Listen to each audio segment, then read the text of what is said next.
I'm alone, the streets are empty. The only thing I can see is my own silhouette. I'm getting stronger, step by step. The clock is ticking. Dito tayo dumaan, guys. Baba tayo dun. Look at that. See that? Baba tayo hanggang dun. Papunta sa Stanley. Pwede din dito. Diba? Hagdan. Para pagbalik.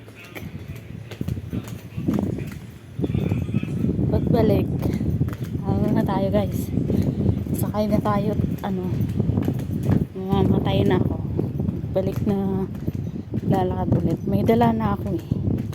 So, diba? Super hagdan na naman.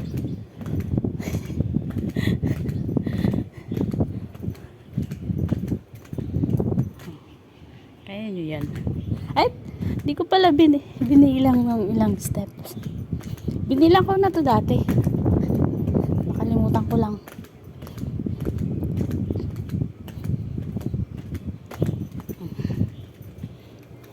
Diba? Lakad tayo ng lakad. Alam nyo guys, pag hindi ako naglalakad, yung tornilyo ng ng tuhod ko lumuluwag. Kaya super lakad talaga ako. Saka yung alam mo yung katawan ko na parang bigat-bigat. Kaya talagang araw-araw. Minsan nga kahit walang inuutos sa baba. Alam mo yun, nagagdan talaga ako. Sabi nung bossing ko, saan ka napunta? Wala, nagagdan lang. Gusto ko lang maglakad. Sabi niya, you should go. Nag-go daw mo. Sana ako dun sa malayo-layo. Parang ayaw na nila akong bumalik.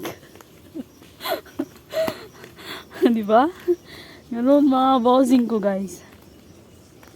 Nakakatulong ko. Ganoon sila ka. Ay, nako. Ito. Ay, sana lang walang niknik. Oh, ayan. Diba? May init dun sa kalsada eh. Dito tayo maglakad. May beach din dito. Pwedeng di maligo. Wala nga lang banlawan. So, uwi kang nangangate. May lagundi ba? Parang may lagundi dati dito.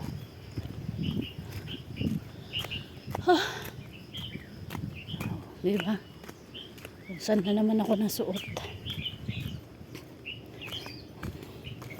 May beach dyan sa baba, pero hindi siya walang swim at your own risk. Walang lifeguard, walang banlawan.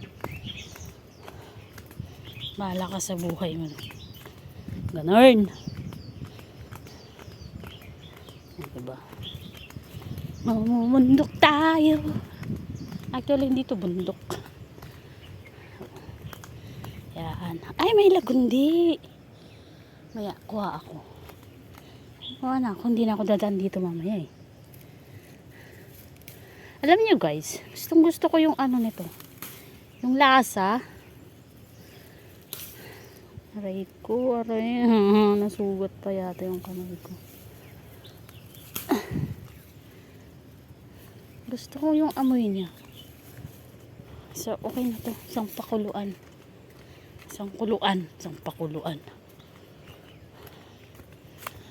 Ay, dami sabi ko na dami dito eh.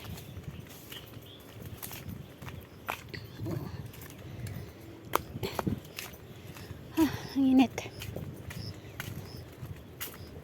Staring at the dark. Ito yung nakikita sa taas. Kanina. Doon sa may highway.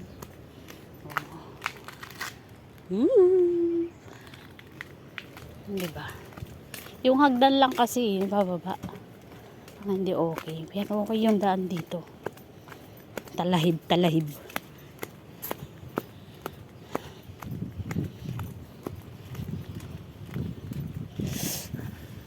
Hindi nangangagat guys. Nick is the asar here. Hagdan ulit. May nangangagat. Ay, naku.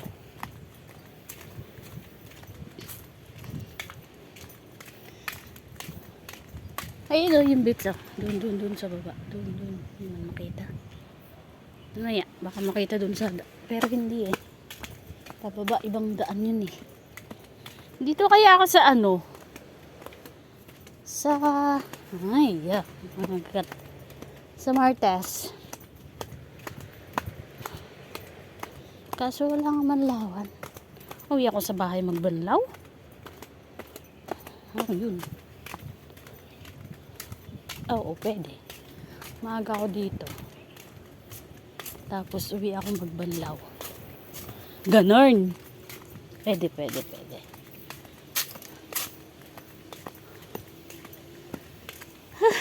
Init.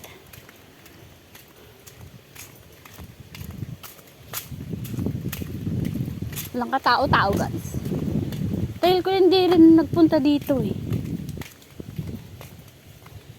Dito kami dati tambahin ng pamangkin ko naman dito pa siya. Kasi dito ano lang siya sa bahay lang siya. Nung nagkaso siya. Naalala ko.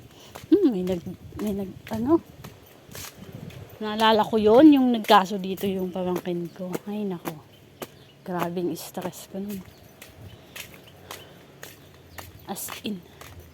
Naranasan kong pumunta sa stasyon ng pulis.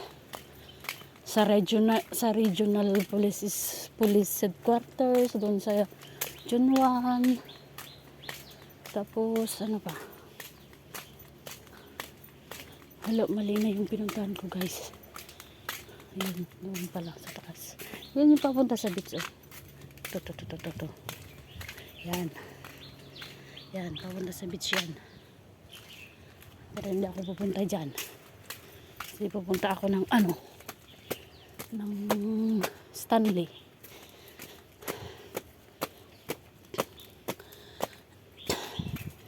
Yung nagkakaso. Kasi nangihipo yung niya.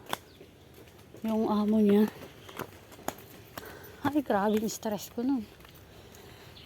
Punta kami ng police station. Buti na lang talaga mabait mga amo ko. Natutulog siya dyan. Umuwi kami noon alas 11 ng gabi kasi yung investigador sa Chunwan. Ay, naku. Naranasan kong nagpunta ng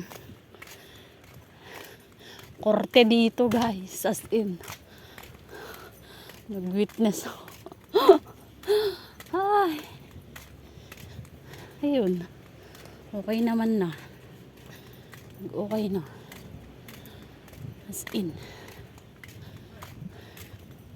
bastos kasi matanda na,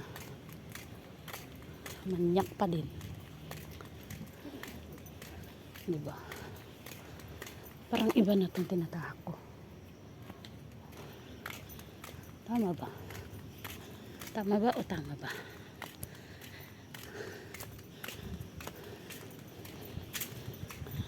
Sarap ng hangin. Tama ba? Okay, tama. Ito yung pinunta.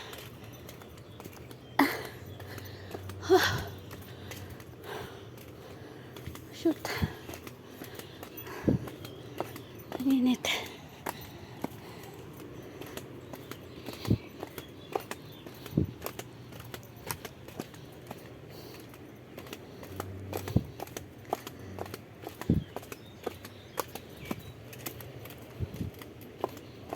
Yan, na-trauma na yung pamangkin ko. Nasa Pinas na lang. Ayan na niyang bumalik.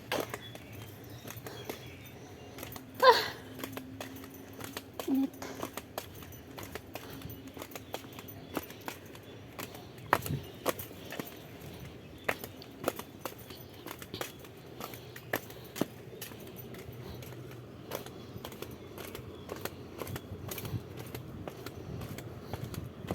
Grabe no nung ano ko, stress ko dun.